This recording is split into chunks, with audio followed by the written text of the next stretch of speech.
don't stop flashing lights.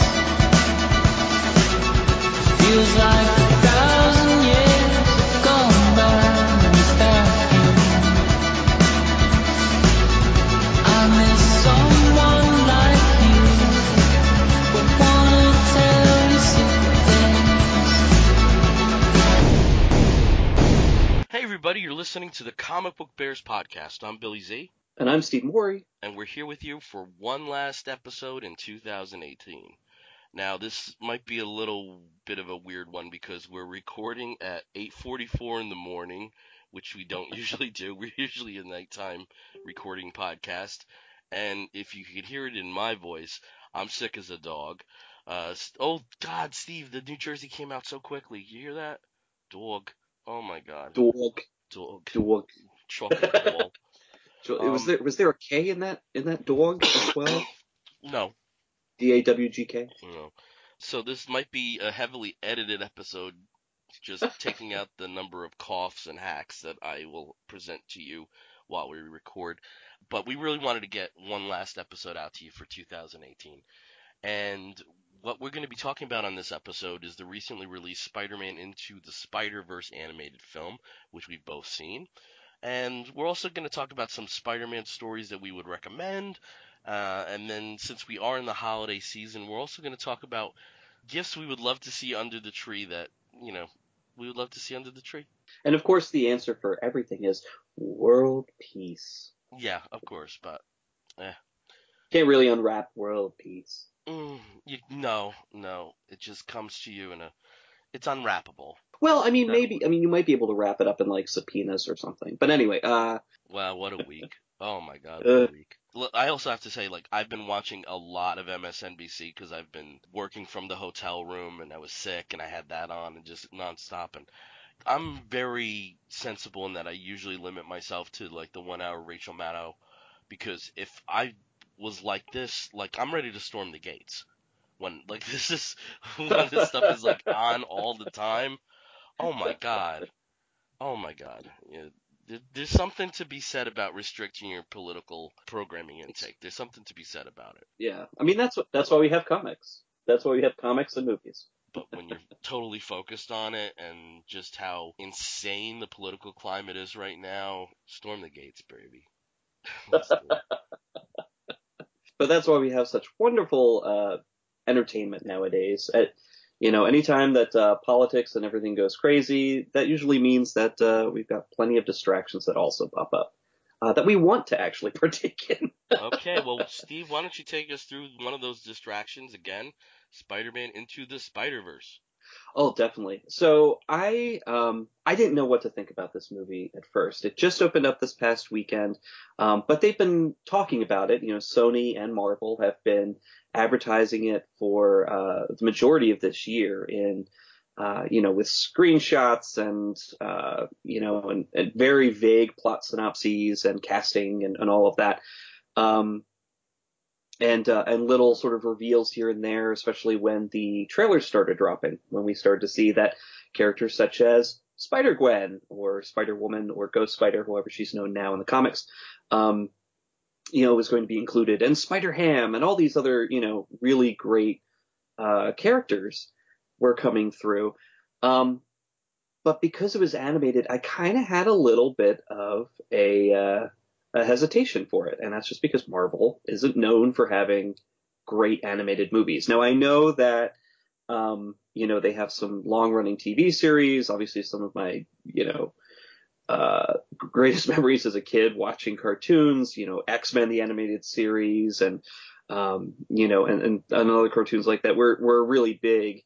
But compared to the DC animated universe, there's really not much to compare. I mean, you can see some of them on Netflix now. They're not great. But, I mean, that's my personal opinion. But, so I was a little bit apprehensive, but then I went and saw it. And I went on an odd time and the last showing in the middle of a week. And so it was just me and 3 other people in the theater. It was absolutely riveting. I was laughing hysterically. I loved the music. The animation was just so unique and variable, and they do all sorts of great techniques in it to sort of make it almost seem like you're reading a comic book, live action comic, well, an animated comic book, but also keep everything very dynamic. The colors are incredible. I saw it in 3D, and the 3D worked wonderfully. And the plot is exciting. I have not read, and people are going to probably revoke my comic fan card here, but I haven't read any Ultimate Spider-Man. Zero. Zilch. When the original Peter Parker Ultimate Spider-Man was released and the whole Ultimate Universe, I was not reading superhero comics at all. And then when that Peter Parker was replaced by Miles Morales, again, I knew of the character and I'd seen him pop up in cameos and other things, but just knew nothing about the character other than what I had read tangentially. But I think that he was an excellent choice to anchor this film. It's an origin story that we haven't seen done to death a million times in the movies or on TV. And I think that sort of unique character really is what this movie, what sets this movie, I think, apart from any other Spider-Man movie, that it really brings in something new and something different and something unique that obviously comic readers who love Ultimate Spider-Man have been reading, for years, but introduces them to the greater population. I think it just did a wonderful job. The voice acting was amazing. The animation, again, was beautiful. And the plot was not overly complicated. There were some things that were kind of a little bit of a head scratcher, and we talk about that maybe, but I just think overall, I love this movie. And, in the grand Marvel tradition, if you have not seen it yet, please stay through all of the credits. Yeah, why don't you just give us a little synopsis of the plot so people are aware of what actually goes down? Sure. So in Spider-Man Into the Spider-Verse, it opens up with Miles Morales, sort of a really intelligent kid from the Bronx Brooklyn. Yeah, I was going to say. From Brooklyn. You better get somebody that right. in New York is going to throw a brick at my head. Whose father's a police officer, his mother is a nurse, and he has been going to this super elite school, middle school, junior high for intelligent kids. He's on scholarship, and that kind of takes him out of his normal neighborhood and away from his usual friends. So, he's got the whole awkward teenager with no friends in a new school thing going on. And through a series of circumstances, he ends up getting bit by a genetically modified super spider. And over the course of the movie, he's introduced to his powers in very usually embarrassing and funny ways. And he can't really control it, which of course becomes an issue when the actual Spider-Man of that universe ends up being, should I ruin this? Should I spoil this part? I think you can spoil it without spoiling it. Yes. I think that's fine. Yeah. So the Spider-Man of that universe is taken out of the picture. And as we find out, there's a series of experiments going on that have opened rifts in the greater multiverse, bringing in some spider people, from other universes. And, he becomes friends with or gets together with an older Spider-Man, an older Peter Parker from another universe, who reluctantly becomes his mentor as they try to stop the experiments from continuing, and of course potentially destroying the planet and destroying Brooklyn in the process. And of course along the way get introduced to other spider people who have come across from the multiverse. There's a lot of wonderful characters, some great villains and great villain designs here. And of course, it's a wonderful origin story for Miles.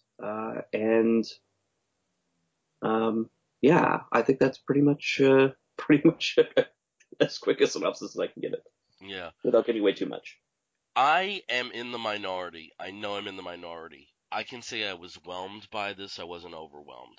One criticism I have, and I'm not exactly sure where this comes from, but I don't like animated features that are overlong, and this is nearly 2 hours. And for some reason, I don't know what, this is one of those things that to me, it's not you. I just feel like animated films should be about 90 minutes at most. It did feel a little bit too packed at certain points. I thought the style of the film was interesting. I thought there were some parts that actually got to emotional resonance, which isn't easy to do in a film like this. Yeah. But for some reason, for me, I just didn't connect to the film in the manner that I wanted to. And I'm not exactly sure why, because it has a lot of elements that I love.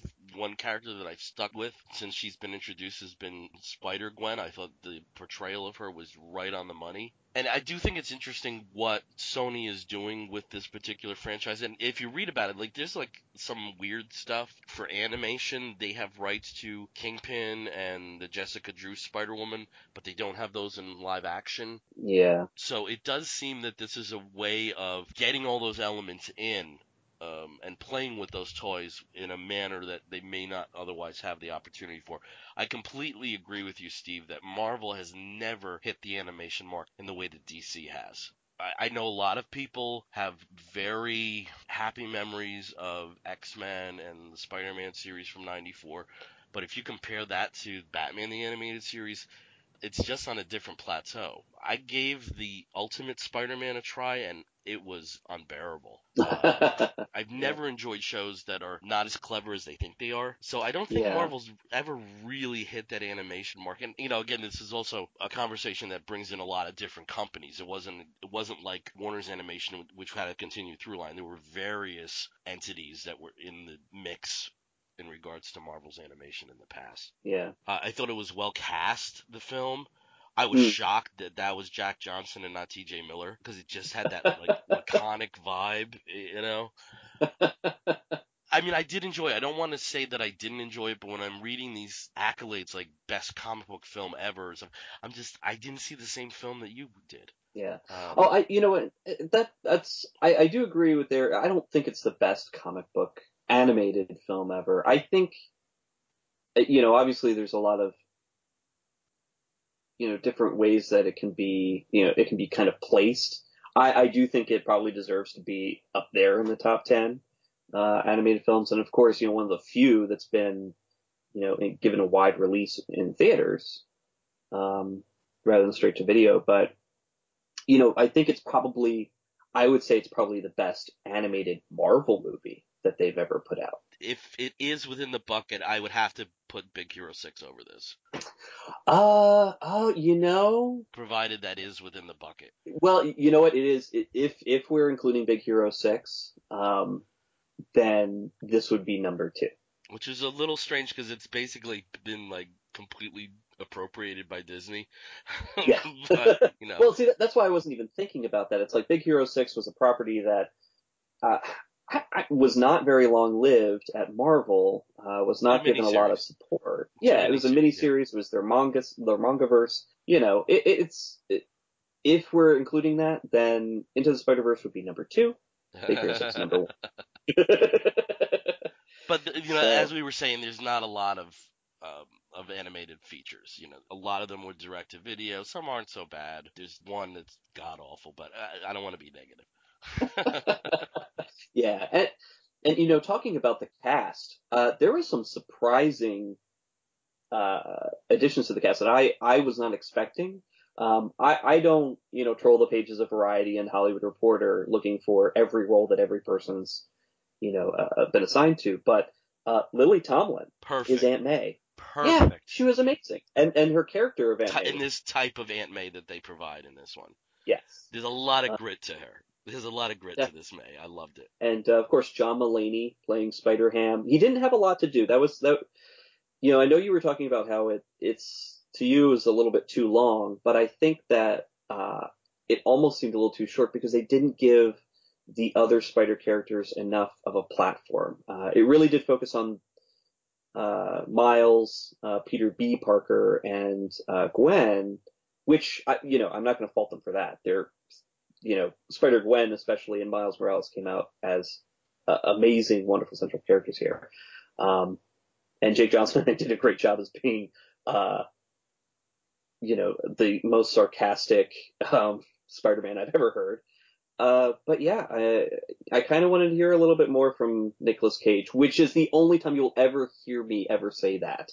But Nicolas Cage's Spider-Man Noir And I think a little bit more backstory with Penny Parker, Kimiko Glenn, the actress there. We didn't really have a lot for her to do, even though she did have one of those moments where it was supposed to be pretty emotional, was with her. Yeah, but even with that, you got a sense from how they introduced the characters in a very streamlined sense when they did present them to Miles, that you got enough story that you could follow. Yeah. So, but I really did enjoy it. The real surprise to me was in one of the main villains, Catherine Hahn playing Doc Ock,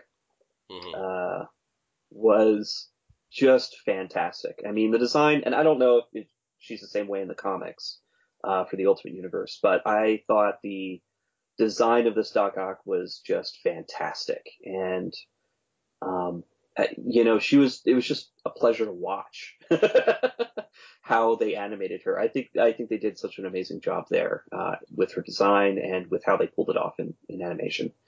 But yeah, I mean, I would definitely still recommend this for people who may not really be fans of animated movies, because this one does have quite a bit going for it. And the music too. Like, if you're a music person, if you like sort of current R&B, if you like, a lot of the good remix artists that are out there, this album's, the soundtrack albums is wonderful. And I just found out this morning that there is another soundtrack album out there that they joke about in the movie, but you can also get Spider-Man's greatest Christmas hits. Yeah, they it's now available on iTunes. Yeah, the day after. Yeah, which those are not good songs, but they are hilarious. So, but yeah, I think this is great. And of course, there's enough Easter eggs in this movie and winks to fans who have known Spider-Man beyond just, basic Peter Parker, for the past, 50, 60 years, especially at the very end. And the post-credits scene, to me, I was choking down, laughing so hard I couldn't really breathe at the end, just because of what they decided to pull out. How they let's just say Spider-Man animation goes full circle. Yes. We can put it that way, okay? Speaking about other previous attempts at animation that may not have been helpful. Right? It goes full circle, and it's clever, and I'm likely in agreement that was my favorite part of the film too. Oh yeah, yeah. So yeah, I'm not saying don't see it. I just am not in this camp of. I mean, there's people who are raving about this film, absolutely raving about this film, and I give my recommendation, but it's not this full-throated drop everything to see it. I wish I connected with it more than I did, because it is well done, but it just, I don't know, not sure. Yeah. But at the same token, like, I think the best Spider-Man film is Amazing Spider-Man, the first Amazing Spider-Man, and I know that there are a few people who agree with me on that. So. Yeah, no, totally. I'm glad to hear that they are planning on doing at least 2 more movies. They were planning on a trilogy for this. So, with Miles, of course, as the focus, but this also gives a lot more possibility that we'll see some of those other characters again on the big screen. And it does sound that Spider-Woman is being fast-tracked. Yes. Point, yeah. Which I'm excited to see, because I actually am one of those few people who, maybe not that many, maybe not that few people, but I really like the idea of Silk. I think Silk is a great character. Her origin and everything is very, very convoluted, but if they do it in the style of this, they gave Spider-Gwen, basically, she got her 30 seconds to explain her entire origin story and history, and that's all you needed. You knew who this character was. I think they did a fantastic job, and animation really allows you to do that, to kind of give you those, those cutaways that help push the story forward. So, I'd love to see Silk. I'd love to see Gwen, and Jessica You know, Drew. Jessica Drew as well. You know, we could just have her. But yeah. There you go. Spider-Man Into the Spider-Verse, yeah. Following up on Venom, another hit. I don't know if people have been paying attention, but in international box office, Venom has been huge. Yes. If you go outside of the U.S., oh my God, it's close to $1 billion at this point, right? It is. It was Wow. pushing 800 some million. I think it hit several milestones. It bypassed Wonder Woman, I know, which was kind of a surprise. I mean, obviously, I don't think it'll ever hit anywhere up there among Avengers 2 and Pandora and stuff. But it's just it's done such an amazing 850 million as of December 21st. Yeah. 854, yeah. So it looks like three times. It's made gonna three overtake times. Guardians 2, Batman v Superman, Spider-Man Homecoming, Spider-Man 3. Estimate the final projection around 930, which is not bad at all for. Well, especially because it only made about 200 million here. Yeah. So it's already grossing 3 times as much overseas than it did here. Yeah. Because if it only hit 212 million, we probably wouldn't get a sequel to it. But now we're going to get many sequels. Yeah.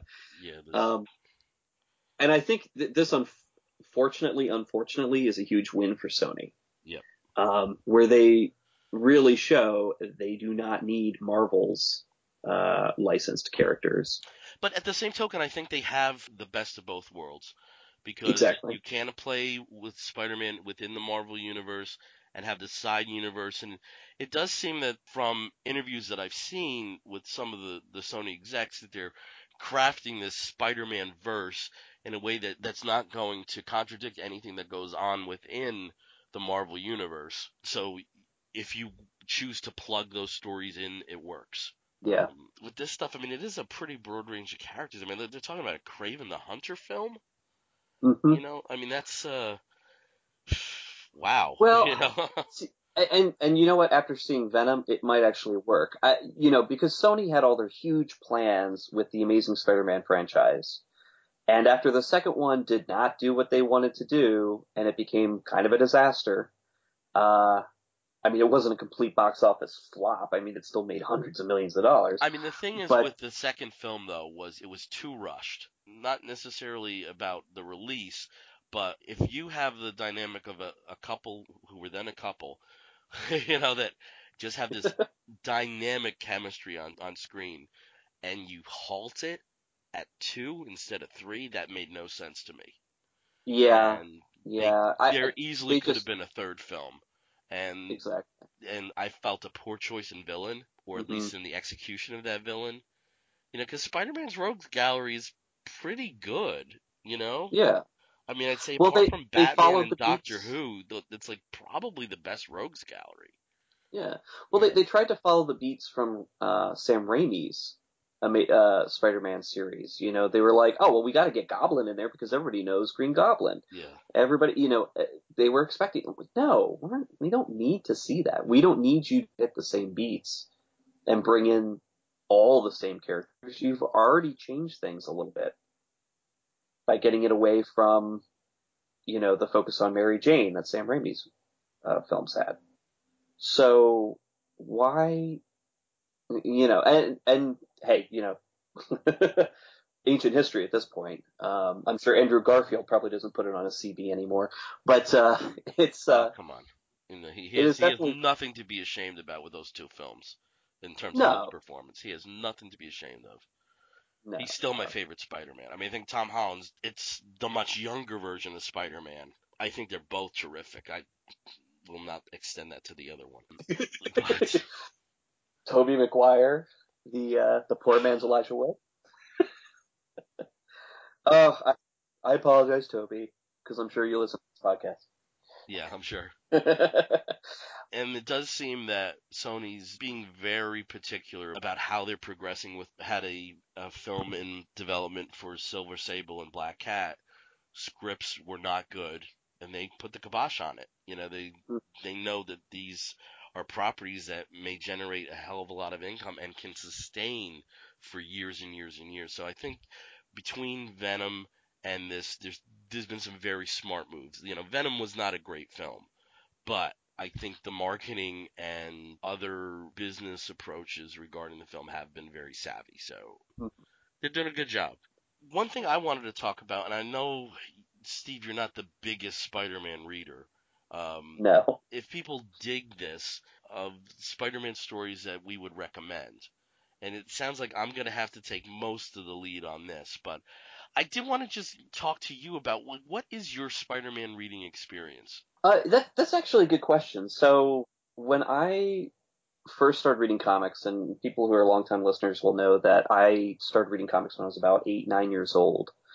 My first real introduction was, of course, Superman and X-Men. X-Men, specifically were the big ones. But Spider-Man was pretty close behind.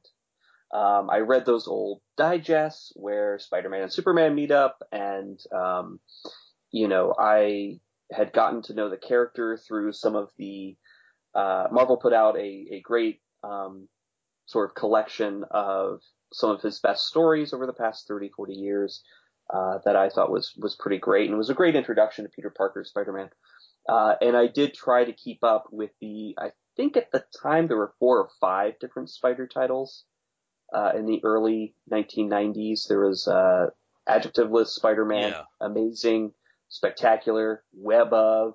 And you also would have things like Spider-Man Unlimited, or something to take place in the 5th week. You had a lot. Exactly. You had a lot. Yeah. So there were plenty, and obviously Spider-Man was an integral part of a lot of the different crossovers that would happen on the annuals, with the Avengers usually, or the other street level characters. So I keep up with them that way, but I was never really a huge fan.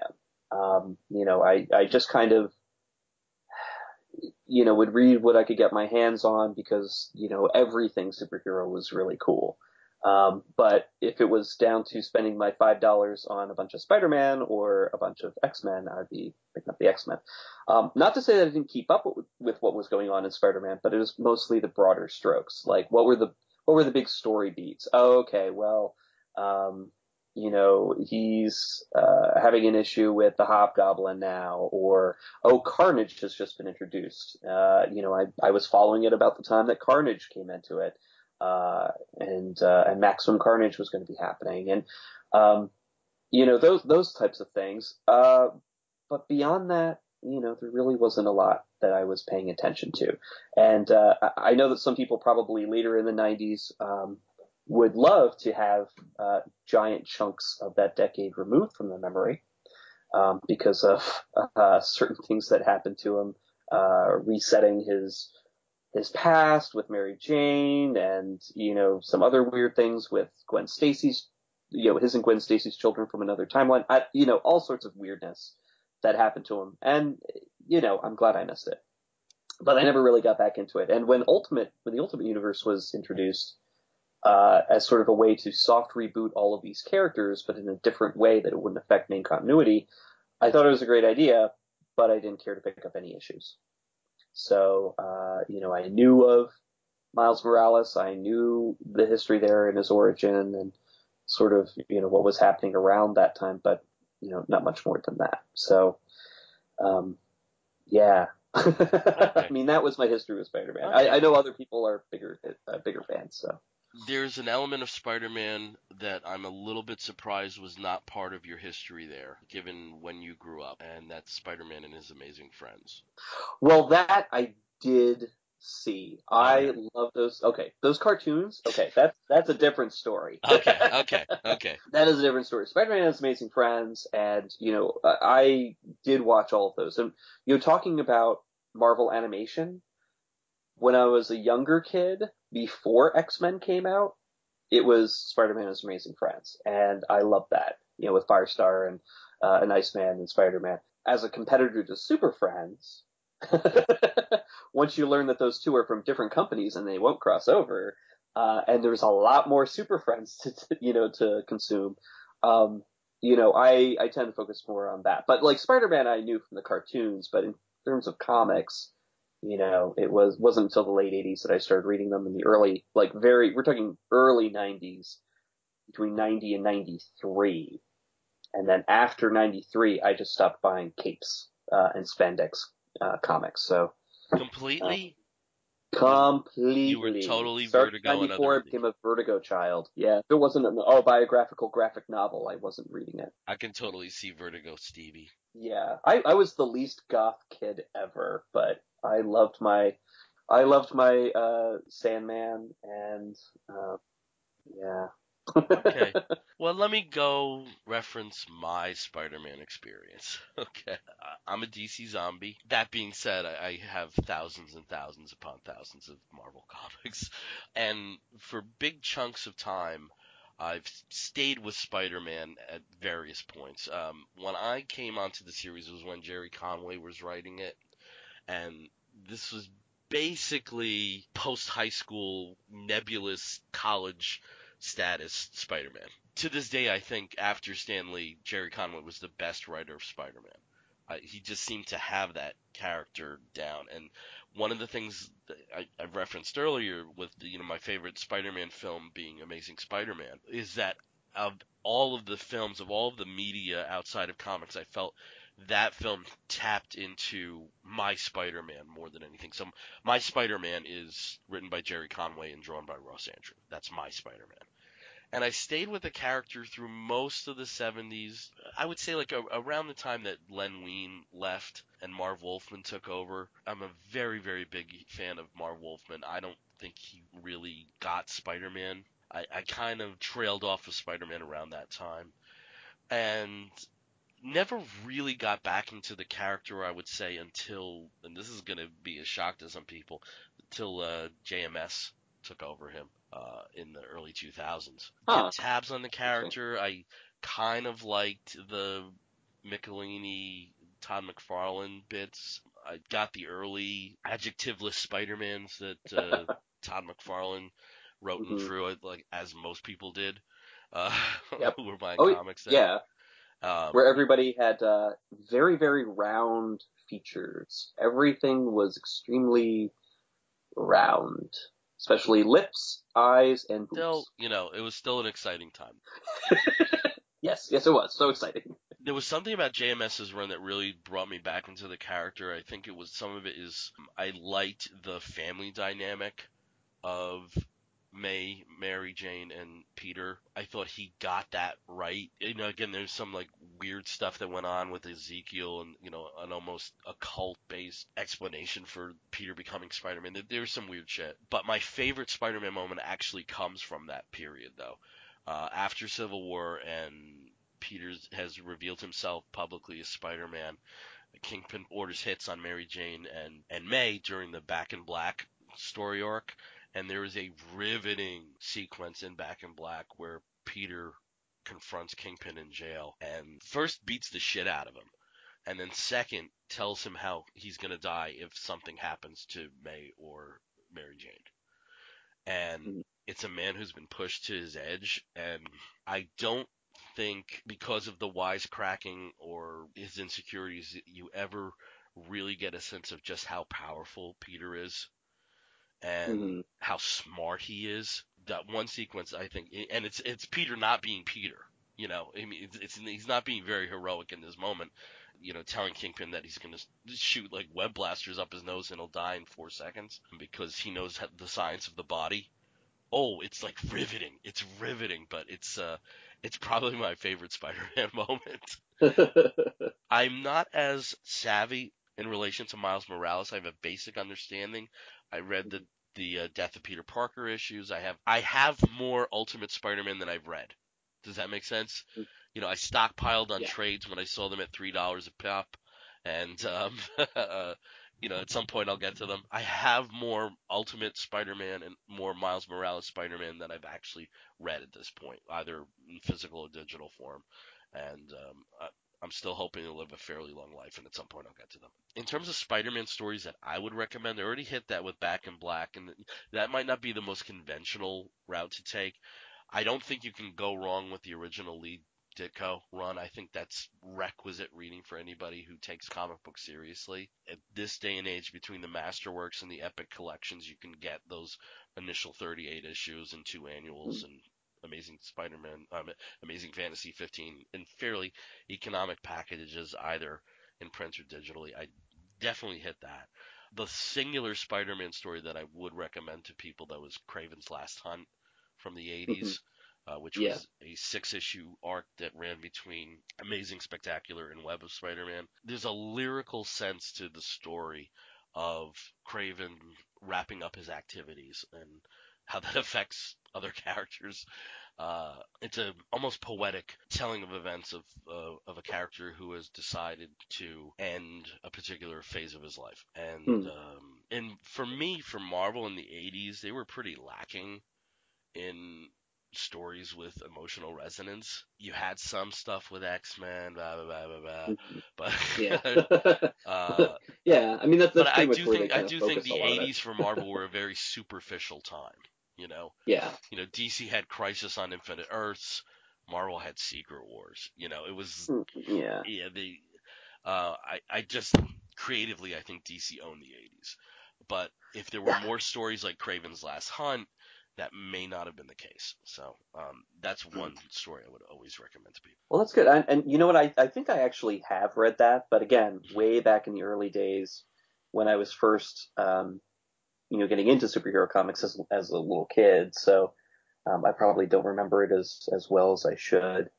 But I'll definitely go back and reread it. And we're coming to you with this episode, and we're not talking about Aquaman. Unfortunately, because of the availability of people, we're not going to get to that till 2019, but we will get to it. We're recording this, as I said earlier, it's a rare morning recording session for us. It's December 21st as we record this, and in 2 hours I will be leaving to see Aquaman in the Ultimate IMAX 3D experience. So, and I know Steve, you're going to be seeing it, just not right now. Yeah, not right away. We've got a lot of family stuff coming up, so definitely want to see it as soon as possible. But family stuff comes first because we got a lot of stuff to do. Anyway, we're coming to you during the holiday period, and Steve, what do you want for Christmas? What do I want for Christmas? Yeah.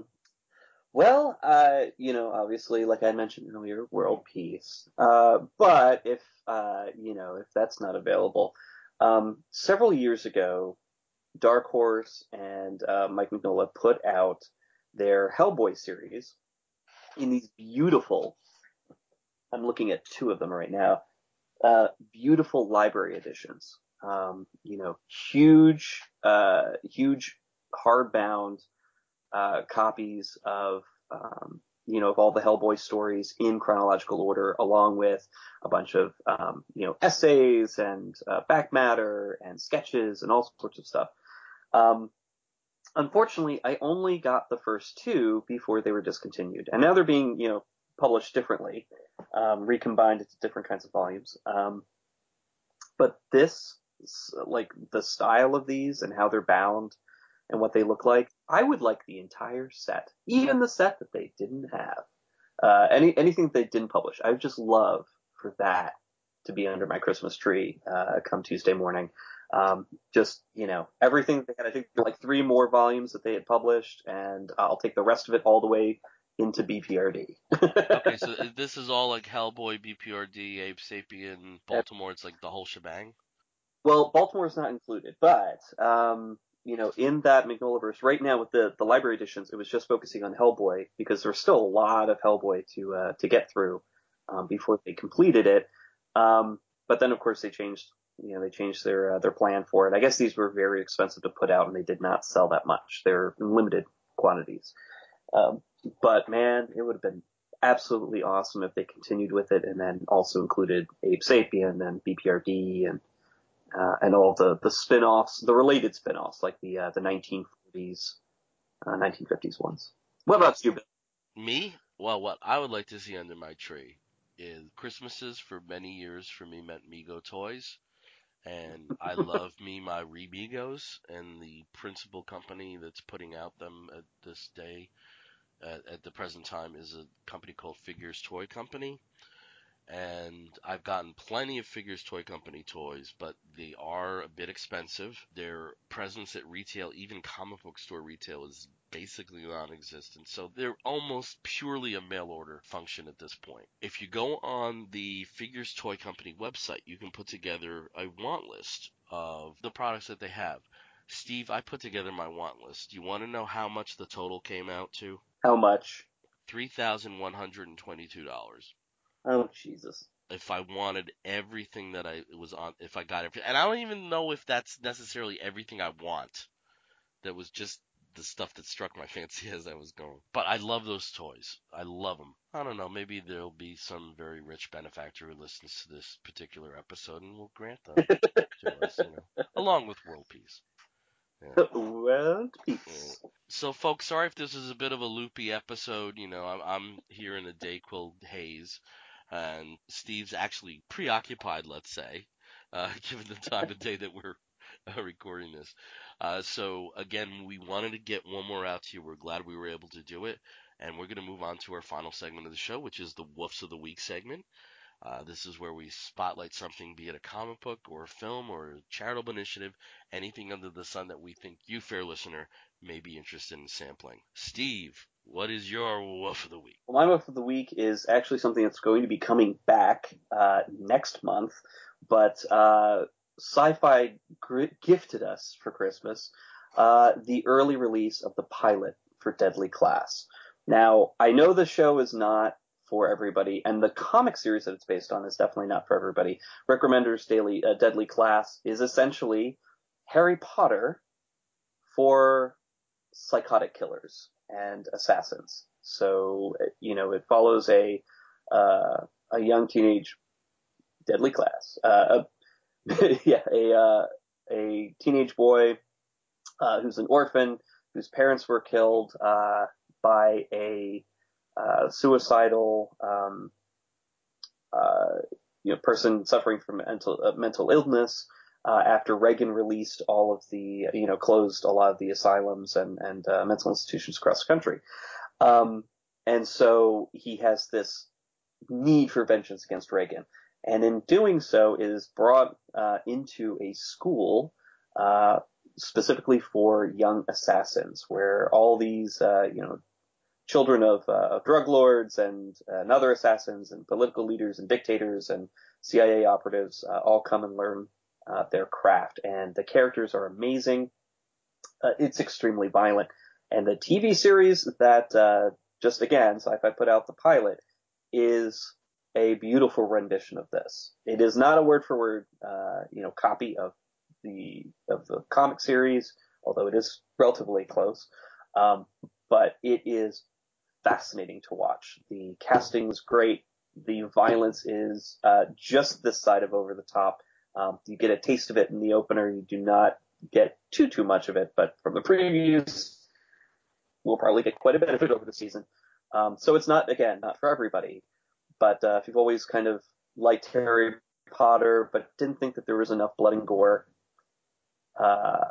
and too much magic, Deadly Class is for you. So it'll be on Sci-Fi. It premieres for real on January 16th, but the pilot is available now to stream on sci-fi.com. All right, for my woof of the week, I just want to refer people to other podcasts. It's been the case in point for a long time that the comic book podcast community is a remarkably supportive one. And we here at the Comic Book Bears certainly don't operate in a bubble. So I would like people to check out the other podcasts that are part of our, for lack of a better word, family. The most direct ones, I would say, naturally, were our own Brian Pittard's Flame On, Wendy Freeman's Double Page Spread, and Caleb Alexander McKenzie's Southern Fried Geekery podcast. Beyond that, I can safely say that without 11 O'Clock Comics or the Legion of Substitute Podcasters, that this podcast would not exist. We had a loss earlier in the year with the passing of Stevie Disney of the Comic Book Queers podcast, and I am continually continually knocked out by the support that you get from people who do the same thing. I just wanted to extend that to a particular wolf because I think it's important that we keep supporting this community, keep those numbers up, get those iTunes reviews in, and I'm just glad that there is such a supportive and nurturing community out there. Very few assholes, let's put it that way. Very few assholes. There's a couple. Um, but they also tend to not last long, which is nice to see. But it's heartening that, that I'll just take case in point this year. We generated, I think, half the episodes that we were able to provide to you in 2016. And it's not easy to do this. What's effectively a hobby, let's face it, given work schedules as adults and various other commitments. And I just want to say to you, Steve, I think if you weren't there constantly with me, I may have given up on this. Oh, Because it's hard to keep doing this. It's hard when there's, no remuneration and it's, completely for the love of what you're doing. And when real life gets in the way, it's not the easiest thing to keep something like this going. yeah. And it's very easy to say, put this to the side, but especially to you, that had situations with Brian where it's been very difficult to record with him this particular year because he's had numerous changes both professionally and personally. And we certainly hope in 2019 we'll be having him on more often. We miss our other past co-hosts, but I just wanted to say specifically to you that it's really been heartening that you've been there and kind of at points nudging me to make sure that we do something. So I thank you for that, and I'm really glad you're part of my life. Oh, now I'm getting all emotional and flustered. But everything you said in reverse, yes, everything there. Yeah. That's this is actually I love doing this podcast for the years that I've been I've been recording with you and Brian and our past hosts Justin and Matt. Have just been so much fun. And I know like life's been getting in the way a lot in 2018. And I'm really hoping that we can get back to to doing this really great thing that we love to do. Yeah. We love talking to all of you, and we love talking to each other and getting this time to to let you know how much we love telling you about what we love, and also love just talking with each other. I think really enjoy this time to record, but also to make sure that everybody understands how much that we love comics and we love everything about comics, and love doing that together. And what you said earlier about the greater community of other podcasters, I wholeheartedly agree. I think I know I've met some amazing people through you and through this podcast that are just wonderful, and I'm so happy to have them in my life. Yeah. So.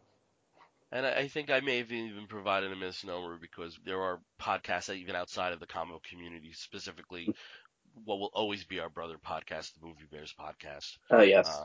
Yes. So there's just a lot of love for what people do, and it's refreshing that these people are out there. You can stay in touch with them even through hitting that download or making sure that you have that on your favorites list. And I really respect anybody who does this on a regular basis. I really do. Oh yeah.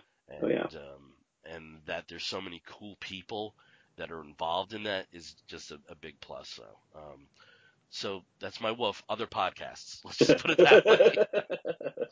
I will double wolf alongside you for that. And I also want to say, we're in a situation right now where you have these incredibly well-produced podcasts that are generating millions and millions of listens. I'm the first to say, like, as soon as a new episode of Bagman was up, I was there. But don't forget us little guys.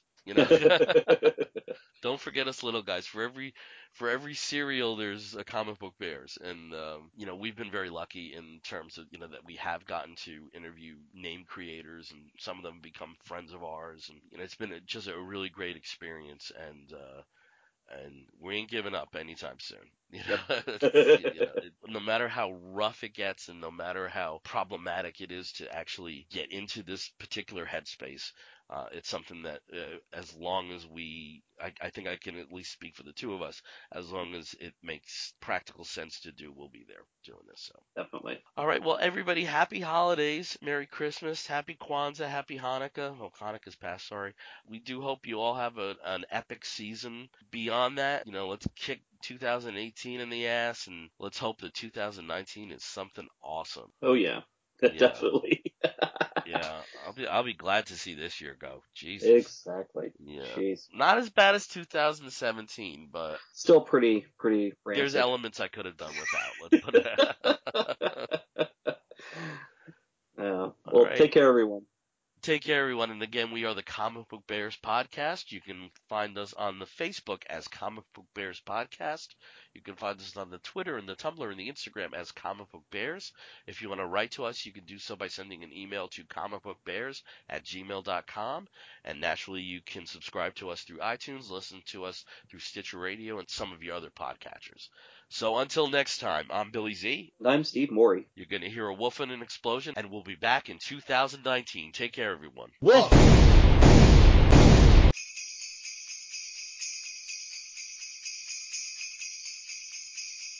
Oh, Spidey bells, swinging through Midtown.